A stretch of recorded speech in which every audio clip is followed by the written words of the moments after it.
आपको मैं जानकारी दूं, हमारे वर्तमान मुख्यमंत्री विष्णुदेव साय जी से लगभग 20 दफा मेरी मुलाकात हो चुकी है इस समय। एसपी और आप लोग के बीच में कम्युनिकेशन क्या हुआ? क्या कहा जा रहा है आप लोग खाली करें? कितने दिन का अल्टीमेटम? हरिराज है, राजेश सुपर बाजार जैसे जो हैं वो टोटल पीपी एक्ट के खिलाफ है।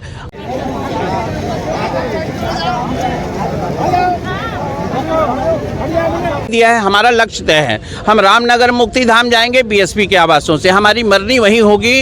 हम उसका कोई इंटरेस्ट नहीं है, नहीं मिला तो सूदी वाले परेशान कर रहे हैं, छोटी वाले को परेशान कर रहे हैं, जबकि वो जाएगा भेज रहा है। बताइए, ये तो गलत है।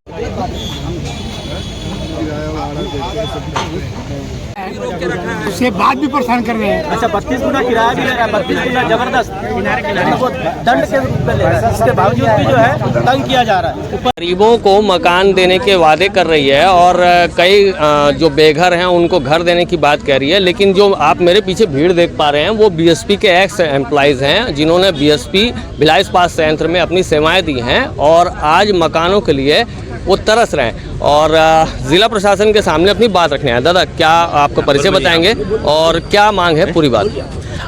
हम भिलाई स्टील प्लांट के एक्स एम्प्लॉई हैं और फिलहाल लीज के मुद्दे पर, लाइसेंस के मुद्दे पर और एक और जो बहुत बड़ा इशू है, 4 सितंबर 2023 को जिला कलेक्टर ने चिट्ठी जारी की है और हाई कोर्ट में जो हुडको फेज़ 2 वाला मामला आया था, हुडको फेज़ 2 वाले मामले के बाद में हाई कोर्ट का डिसीजन दिया गया है जिसमें वो बोलते हैं कि आप नॉन कंपनी पर्पज़ के लिए ज़मीनों का उपयोग नहीं कर सकते।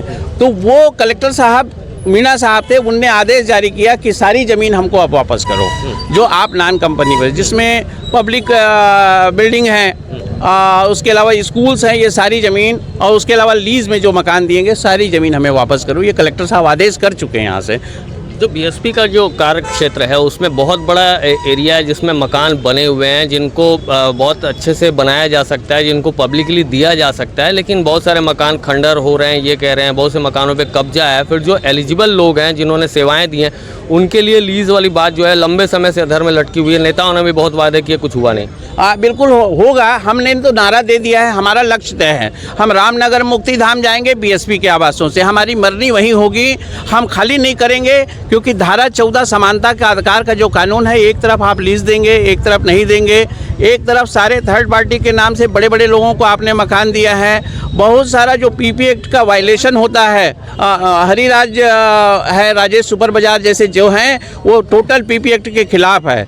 हाईवे पे, नेशनल हाईवे पे जो वो आप देखेंगे कि कब्जे हैं, वो बड़े बड़े कब्जे हैं, वो आज भी नहीं हटे हैं, यथावत हैं, उसमें फिर से उपयोग हो रहा है, दुरुपयोग हो रहा है। अभी फिलहाल बीएसपी और आप लोग के बीच में कम्युनिकेशन क्या हुआ? क्या कहा जा रहा है आप लोग खाली करें? कितने दिन का अल्टीमेटम दे रहे हैं? मतलब वो देखिए, वो नोटिस जो दे रहे हैं हमारे, अभी फिलहाल तो त्वरित में ये लोग कर रहे हैं कि जो 6 महीने की रिटेंशन में है उनके सिक्योरिटी को तंग किया जा रहा है और धमकाया जा रहा है कि आप उनसे खाली करवाओ। वो झगड़ा करवाने की कोशिश कर रहे हैं हमारे सिक्योरिटी के साथ में एम्प्लॉइज। कितने बड़ी तादाद में आप लोग हैं जिनकी मांग? हमारे इस आंदोलन में करीब 1200 लोग हैं जो जुड़े हुए हैं सीधे तौर पे। सरकार, नेता, मंत्री, प्रशासन, सुशासन की सरकार बीजेपी जैसा बोलती है अपने आप को, उन नेताओं से, किसी मंत्री से कभी कोई बात हुई आप लोग? आपको मैं जानकारी दूं, हमारे वर्तमान मुख्यमंत्री विष्णुदेव साय जी से लगभग 20 दफा मेरी मुलाकात हो चुकी है इस संबंध में। जिस समय इस्पात राज्य मंत्री थे, उनने सेल चेयरमैन के साथ में director personnel, director technical, director commercial, उसके अलावा 3-4 IAS अफसर के साथ मेरी बैठक करवाई थी दिल्ली में और उनकी इनिशिएटिव, उनकी पहलकदमी बहुत उचित थी। परंतु यहाँ के जो राजनीति, स्थानीय राजनीति जो करने वाले लोग हैं, हमारे मुख्यमंत्री जी हैं, वर्तमान मुख्यमंत्री जी को उस कदम को, उनका जो बढ़ा हुआ कदम है उसको रुकवा दिए। दादा, आप चर्चा से पहले बता रहे थे कि सेल की जितने भी ऑर्गेनाइजेशन है उसमें कर्मियों की जो हित है या मकानों का जो हिफाजत, रक्षा है, वो मतलब एक मिनट बात करना देता आप, है ना, एक मिनट बात, तो वो कितना मतलब आपको क्या लगता है कि बीएसपी में ही उपेक्षित हो रहा है सारा कुछ? बीएसपी के द्वारा तो उपेक्षित पूरी तरह से है। हम यहाँ पे दबाव पड़ रहा है, पता नहीं क्या कारण है। बीएसपी हमारी बात न सुनना चाहती है, न हमसे कोई बात करना चाहती है। अभी जिला प्रशासन के जरिए लगता है आप लोगों को आपकी बात पूरी होगी? उम्मीद तो है जी। इससे पहले भी बात हुई थी, इन्होंने बहुत सहयोग किया था, परंतु पूरी तरह से अभी बात नहीं हो पाई है। भिलाई इस्पात संयंत्र के मकानों का मसला ये लंबे समय से चलता आ रहा है और जो 6वां लीज है और मकानों को लोगों को दिलवाया जाएगा और जो एम्प्लॉइज़ हैं उनके साथ जाती नहीं होगी। इस तरह के कई कमिटमेंट जो नेता हैं, मंत्री हैं, पूर्व में बहुत सारे लोग उसी बेसिस में चुनाव भी जीते। कई वादे किए गए, लेकिन उसके बावजूद आज तक कोई समस्या का हल नहीं हुआ। लगभग 1200 के करीबन ये लोग हैं बता रहे हैं, और इनकी कोई सुनवाई नहीं हो रही।